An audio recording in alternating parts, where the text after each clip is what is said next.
আসসালামু আলাইকুম প্রিয় খামারি ভাই ও বন্ধুরা, আপনারা যেখান থেকে দেশ এবং প্রবাস থেকে আপনারা যারাই আমার এই ভিডিওটি দেখতে পারতেছেন, আমি আপনাদের সবাইকে জানাই আন্তরিক শুভেচ্ছা এবং অভিনন্দন।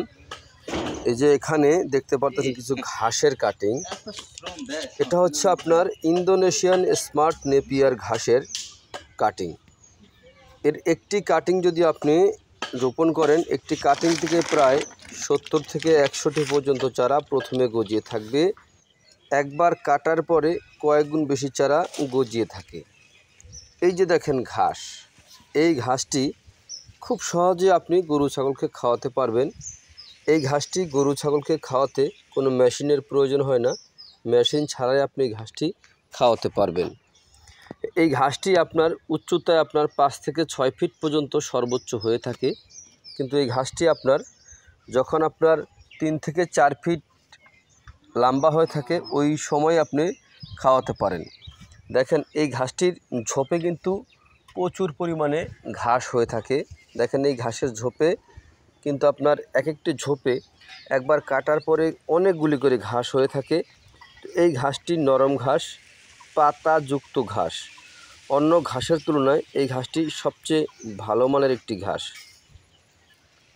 তো আপনারা যদি এই ইন্দোনেশিয়ান স্মার্ট নেপিয়ার ঘাসটি যদি গরু ছাগলকে খাওয়াতে পারেন, তাহলে বাজার থেকে আপনাদের দানাদার খাদ্য আর কিনতে হবে না। কারণ এই ঘাসটিতে আপনার ভিটামিন রয়েছে 30%, প্রোটিন রয়েছে 25%। এই কারণে এই ঘাসটি খাওয়ালে দানাদার খাদ্য খাওয়াতে হয় না। দানাদার ছাড়াই আপনার দুধ ও মাংস উভয় বৃদ্ধি হয়ে থাকে।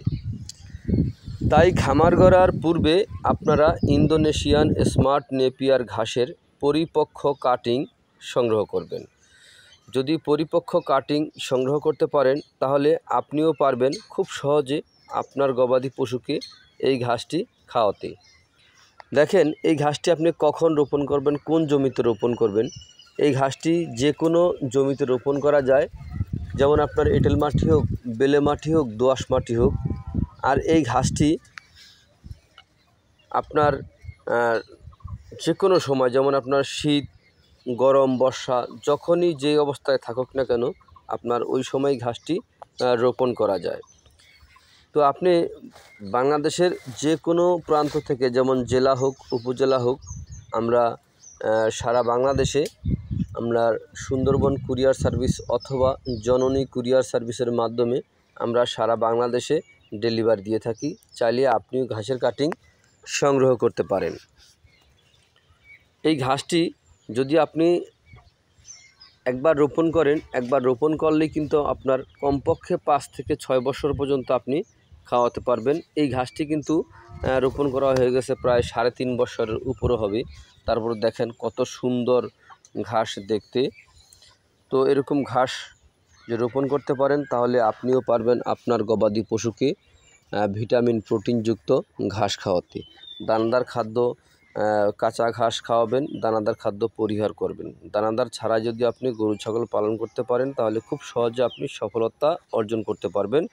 তো যাই হোক, আপনারা যেখান থেকে আমার এই ভিডিওটি দেখতে পারতেছেন, আপনারা সবাই ভালো থাকবেন, সুস্থ থাকবেন। আসসালামু আলাইকুম ওয়া রাহমাতুল্লাহি ওয়া বারাকাতুহু।